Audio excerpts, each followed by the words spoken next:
আসসালামু আলাইকুম। খুব সকালে ঘুম থেকে উঠছি, উঠেই দেখি বাবা কাজ করতেছে, মা কাজ করতেছে।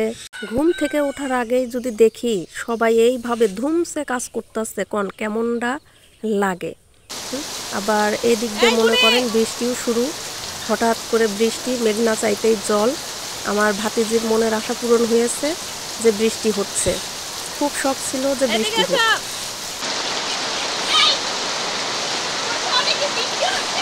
না, আমার শহরে বৃষ্টি হচ্ছে না। হ্যাঁ, তাকাইছি আকাশের দিকে। সেই অভিনয় করতে পারে, পাক্কা অভিনেত্রী হবে যদি কোনো সময় অভিনয় করার সুযোগ পায়। তো যাই হোক, বৃষ্টির মধ্যে আমারও নামার খুব শখ ছিল, কিন্তু আমি নামলাম না, কারণ আম্মুর সাথে একটু কাজ করতে হবে আমাকে। আমি ভিজলে আবার এই কাজগুলো আর কমপ্লিট করতে পারবো না।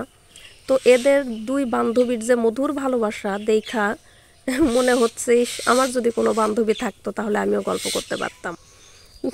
আমার আর কিছু করার নাই, আমার গ্রামে কোনো বান্ধবী নাই, ধরতে গেলে আমি একা একাই ঘোরাফেরা করতাম। বৃষ্টি দেখে খুবই ভালো লাগে গ্রামে। আর আমার বাবা এই ঠান্ডা পরিবেশে এখানে বসে গরুর জন্য খ্যার কাটতেছে।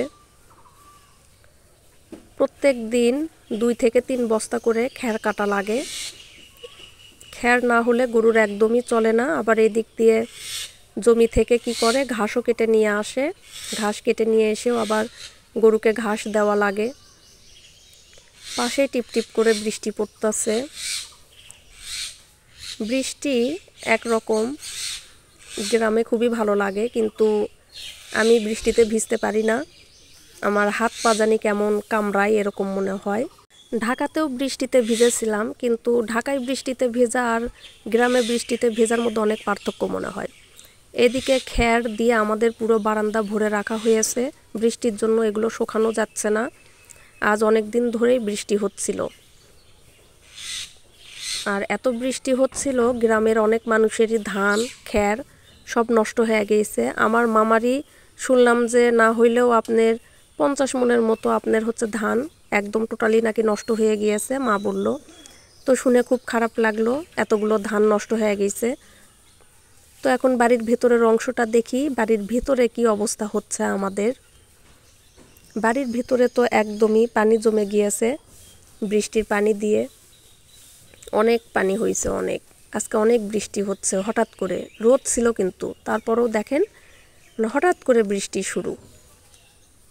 আর এদিক দিয়ে আমার মা বসে থেকে কাজ করতেছে, চাল থেকে কি করতেছে খুদ বের করতেছে, কারণ আমার ভাতিজি আবার খুদের ভাত খাইতে চাইছে, যাকে বোয়া ভাত বলে, খুদের ভাত খাবে দেখে এখন আমার মা আবার কি করতেছে চাল থেকে খুদ বের করতেছে।